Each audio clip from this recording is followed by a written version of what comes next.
Hi 104, welcome to week 5. Nice work on the exam last week for week 4. This week we are concentrating in our keyboard fundamentals book between pages 29 and 34. So on page 29, you'll notice that they're talking about 5-finger patterns. So we're going to start to put our 5 fingers in the same pattern, moving it around for different keys. That pattern is tonic, whole, whole, half, whole. So if you look at a keyboard, a half step means from one key to the very next. Key color doesn't matter. That would be a half step. I went from one key to the next. From here to here would also be a half step. So again, a half step can be white to white. It could be white to black. Could be black to white. A whole step means that you are skipping over a key. So from here to here, I skipped this key here would be a whole step. From here to here would be a whole step. I skipped. Where would a whole step take me from E? It would take me up to this black key because here's what I'm skipping over. So what I want you to remember is that a half step is from one key to the very next. A whole step is 2 half steps or that you're skipping over a key. And key color does not matter. So when we have a piece now and we say it's in C position, C is what we call tonic. Tonic means the starting note or the note or the key that the piece is based in. So on your first page this week on 29, they show you a C major 5-finger pattern. So if I'm going to build that with my right hand, tonic is always your thumb. So if I put my thumb on C, my second finger is going to travel a whole step, which would take me to D. My third finger is going to take a whole step, which takes it to E. My fourth finger is going a half step, which takes it to F. And my fifth finger is going a whole step, which takes it to G. This would be C position for my right hand. If I want to build C position with my left hand, notice that with the left hand, tonic is going to be on finger 5. So it's not the same for thumbs. So here would be a finger 5 on tonic, whole step, half step, whole step. So that would be my hand placement for a piece that's in C. The other position that they're showing you here on page 29 is G. So let's try building a G major 5-finger. So again, let's start with the right hand. So I know that G is tonic. That's going to be my thumb. Whole step, half step, whole step. Okay, where's the left hand going to go? Tonic is going to be on my 5. Tonic, whole, half, whole. So the pieces that we're going to be covering as we turn the page are in C or G position. For now, I am going to tell you what position they're in. Eventually, we're going to have key signatures that tell us. You also could figure it out by looking at the starting number and lining up that first finger number.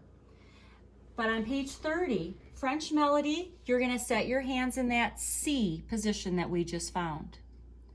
For the second French melody, you're going to set your hands in G. So in a C 5-finger position, and then the second one's in a G. Notice that also in these pieces we have a chord. So a chord or a triad is when we have 3 notes all sounding together, and we're starting with a C chord. A chord is always named by the lowest note, and it's going to be fingers 5, 3, 1, playing right together.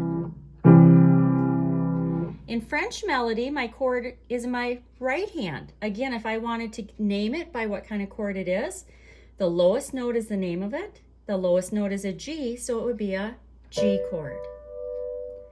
So your pieces on page 31, Polish melody, you're going to set up a C pattern. Tonic, whole, half, whole, left hand, tonic, whole, half, whole. Those are the notes that you're going to need for Polish melody. You can see that you've got a C chord once in the left hand and once in the right. For English melody, you're going to set up in a G 5-finger position. You have one new thing here. We've talked a lot about these slurs telling us to play smoothly or not having any breaks between the notes. Notice that down here with your G chord, you've got a slur, what looks like a slur, going between each of these letter names, G to G, B to B, D to D. Then it's not a slur, then it's a tie, and they explain this on the bottom. A tie is a way a composer can make a note last longer. The composer wanted this chord to last for 6 beats. My time signature tells me I can only have 3. So this is playing a dotted half note, and then he's tying it so that I wouldn't strike this down. I add it together. So if I'm starting right here on the second line,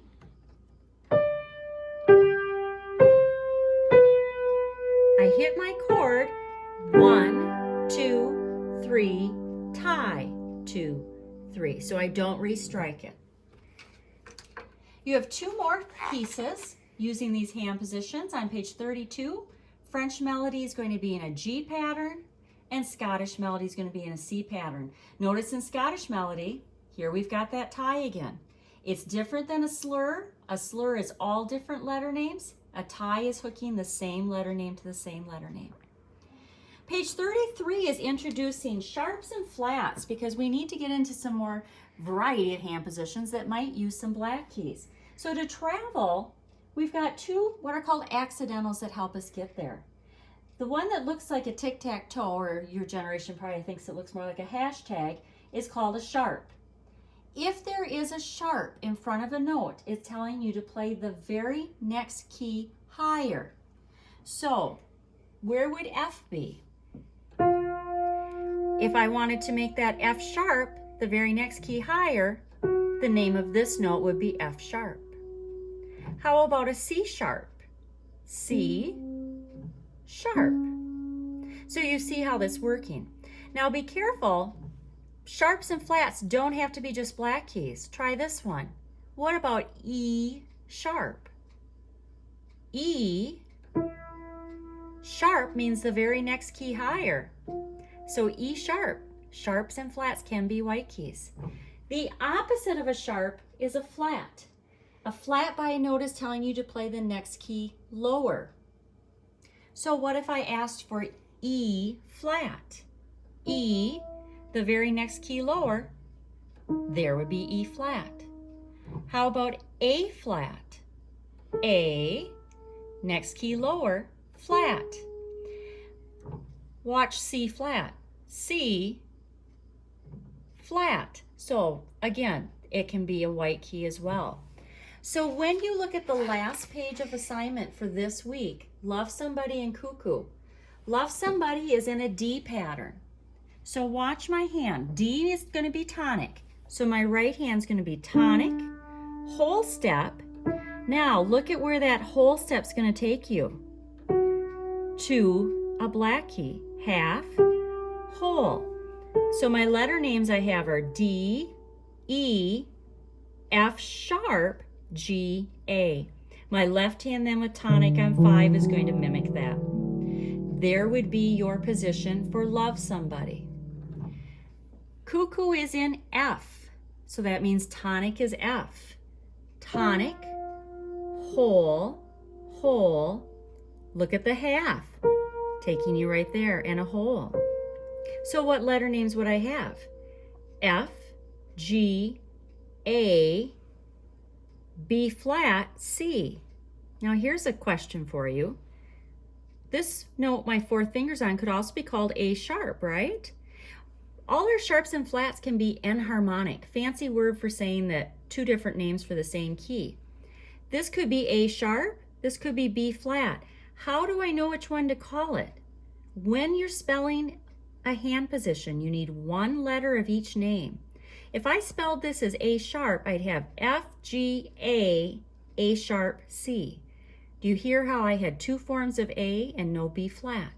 So that's how I know that F, G, A, this would be labeled B flat, C. My left hand then would copy that position. That would be your position for cuckoo. So your daily or weekly assignment for this week is your choice of either Love Somebody or cuckoo. So they're pieces that we're setting up in 5-finger positions. These in particular, Love Somebody has a sharp in the position, cuckoo has a flat in the position. So your choice of either one of those for your weekly grade. So remember, you can make an appointment to come in and play for me live. You can upload it to Canvas, or as I mentioned last week, you're welcome to play it at the end of your assigned class period once I have finished going around and helping others with their questions. So I hope you enjoy these hand positions. They're a lot of fun. It's fun to get some more melodies, I think, that are recognizable. Tonic, whole, whole, half, whole. Put that into memory, and remember that it's tonic is thumb in the right and 5 in the left. Have fun.